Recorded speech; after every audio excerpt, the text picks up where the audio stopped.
Microsoft Edge won't open in Windows 10 or Windows 11. In this video I will show you how to easily solve this issue.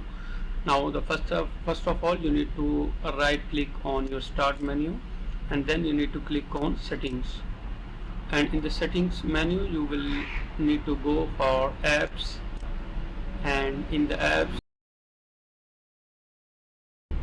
search for, just type Edge. Now you will see we have Edge here. Now you need to click on modify, click on yes, and then you need to click on repair, and it will take a few minutes to download the latest version or latest update, if there is any update.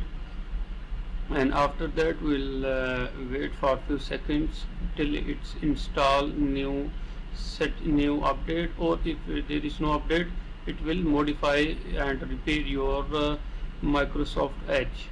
So that's all for now. Thank you for watching, and don't forget to subscribe Dr. Mobo YouTube channel.